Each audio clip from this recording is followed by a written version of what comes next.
জয় গৌর, জয় নিতাই।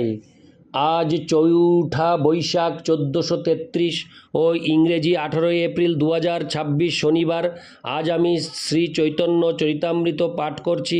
আজ আমি পাঠ করছি শ্রী চৈতন্য চরিতামৃতের মধ্যলীলা প্রথম খণ্ড 14 পরিচ্ছেদ হেরা পঞ্চমী যাত্রার শ্লোক 171 থেকে 186। হরে কৃষ্ণ কৃষ্ণ কৃষ্ণ হরে হরে, হরে রাম রাম রাম হরে হরে। শ্লোক 171। রাধা দেখি কৃষ্ণ যদি ছুঁইতে কারে মন, দান ঘাটি পথে যবে বর্জেন গমন। শ্লোক হরে কৃষ্ণ। শ্লোকার্থ। শ্রীমতী রাধারানীকে দর্শন করে শ্রীকৃষ্ণ যখন তার শ্রী অঙ্গ স্পর্শ করতে ইচ্ছা করেন, তখন তিনি যমুনা পার হবার দান ঘাটি পথে তার পথ অবরোধ করেন। ইতি শ্লোক 171। শ্লোক 172। যবে আসি মানা করে পুষ্প উঠাইতে, সখী আগে চাহে যদি গায়ে হাত দিতে। শ্লোকার্থ। শ্রীকৃষ্ণ শ্রীমতী রাধারানীকে ফুল তুলতে নিষেধ করেন এবং সেই সময়ে সখীদের সামনেই তার গায়ে হাত দিতে চান। ইতি শ্লোক 172। শ্লোক 173। এই সব স্থানে কিল কিঞ্চিত উদ্গম, প্রথমে হর্ষ সঞ্চারী মূল কারণ। শ্লোকার্থ।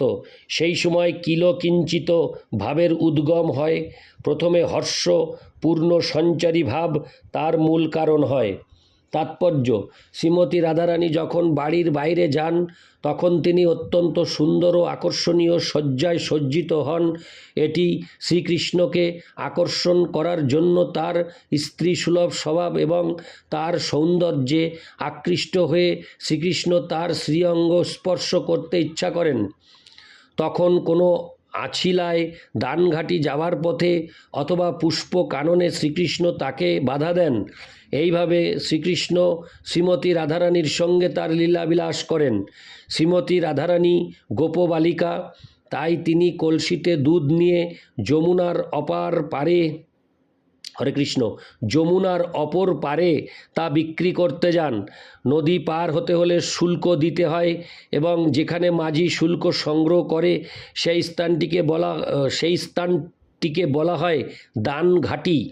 সেখানে শ্রীকৃষ্ণ রাধা রানীকে বাধা দিয়ে বলেন, যে পর্যন্ত তুমি শুল্ক না দেবে সে পর্যন্ত তোমাকে যেতে দেওয়া হবে না।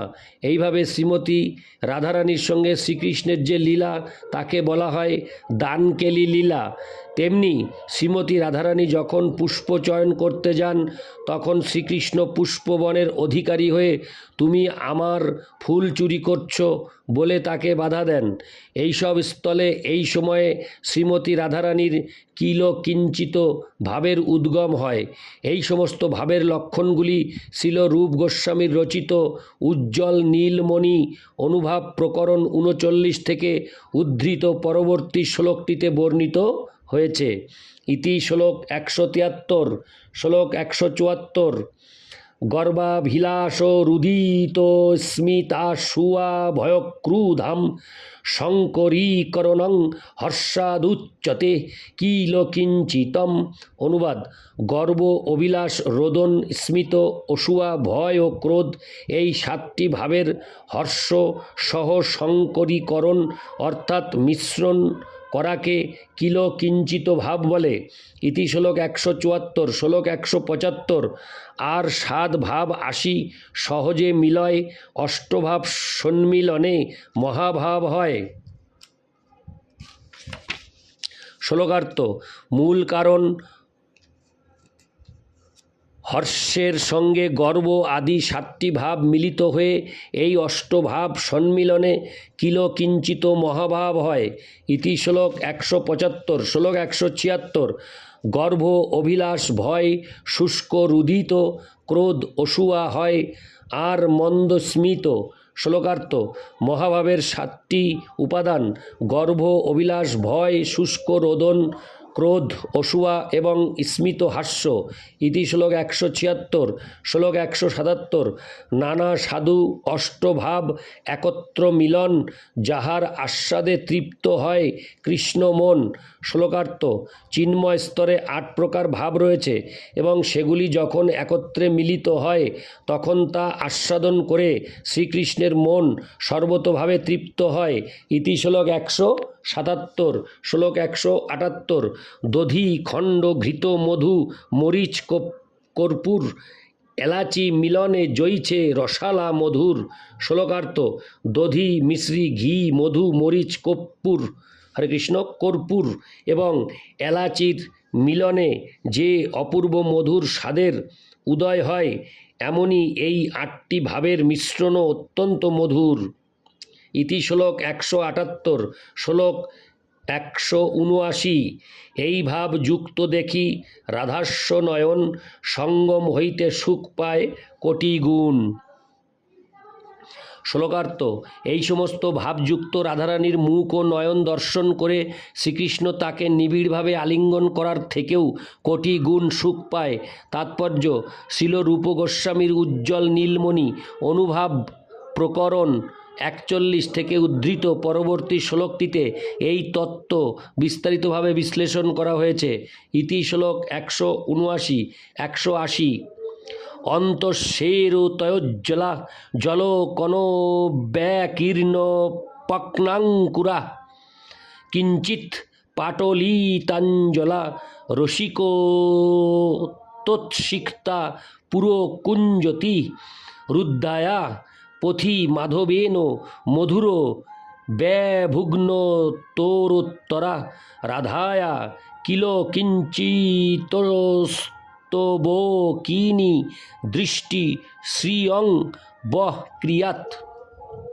অনুবাদ: শ্রীমতী রাধিকার গর্ভ আদি সপ্তভাব মিলিত হর্ষজনিত কিল কিঞ্চিত ভাব থেকে উত্থিত দৃষ্টি তোমাদের মঙ্গল বিধান করুক। দানঘাটি পথে শ্রীকৃষ্ণ এসে তার গতিরোধ করলে শ্রীমতী রাধারানীর অন্তঃকরণে হাসির উদয় হলো। তখন তার নয়ন উজ্জ্বল হলো, নেত্রপক্নগুলি হরে কৃষ্ণ নবোদগত অশ্রুজলে পূর্ণ হলো, অপাঙ্গ দুটি ঈষদ রক্তবর্ণ হলো, রসশ্বাস হেতু চক্ষুতে উৎসাহ উদিত হলো, নয়নাশ্রু স্বল্প নিমীলিত হতে লাগল এবং অতি সুন্দরভাবে নয়ন তারা দুটি ঊর্ধ্বগতি লাভ করল। ইতি শ্লোক 180। শ্লোক 181। বাষ্পব্যাকুলিতারুণ্যাঞ্জলচলনেত্রং রসোল্লাসিতং হেলোল্লাসোচলাধরং কুটিলিত ভ্রুযুগ্মমুদ্যৎস্মিতং রাধায়া কিল কিঞ্চিতাঞ্চিতমোষৌ বিখ্যাননং সঙ্গমাদানন্দং তমোবাপ কোটিগুণিতং যো ভুন্ন গির্গোচর।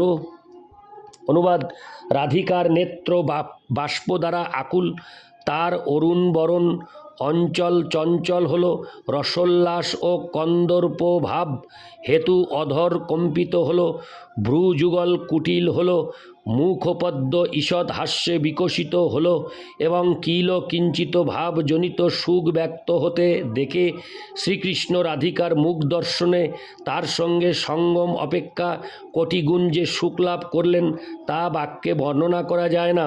তাৎপর্য: এই শ্লোকটি গোবিন্দ লীলামৃত 9:18 থেকে উদ্ধৃত। ইতি শ্লোক 181। শ্লোক 182। এত শুনি প্রভু হইলা আনন্দিত মন, শোকাবিষ্ট হঙ্গা স্বরূপে কইলা আলিঙ্গন। শ্লোকার্থ: স্বরূপ দামোদর গোস্বামীর মুখে এই বর্ণনা শুনে শ্রীচৈতন্য মহাপ্রভু অত্যন্ত আনন্দিত হলেন এবং শোকাবিষ্ট হয়ে তাকে আলিঙ্গন করলেন। ইতি শ্লোক 182। শ্লোক 183। বিলাসাদি ভাব ভূষার কহত লক্ষণ, যেইভাবে রাধা হরে গোবিন্দের মন শ্লোকার্থ। শ্রী চৈতন্য মহাপ্রভু তখন স্বরূপ দামোদর গোস্বামীকে জিজ্ঞাসা করলেন, বিলাস আদি যে সমস্ত ভাব শ্রীমতী রাধারানীর শ্রীঅঙ্গ ও অলঙ্কৃত করে এবং যার দ্বারা তিনি গোবিন্দের মন হরণ করেন, তার লক্ষণ তুমি মুখে বলো। ইতি শ্লোক 183। শ্লোক 184। তবে তো স্বরূপ গোসাঙ্গী কহিতে লাগিলা, শুনি প্রভুর ভক্তগণ মহাসুখ পাইলা। শ্লোকার্থ। মহাপ্রভুর এই অনুরোধে স্বরূপ দামোদর গোস্বামী বর্ণনা করতে লাগলেন এবং তা শুনে সমস্ত ভক্তরা মহাসুখ পেলেন। ইতি শ্লোক 184।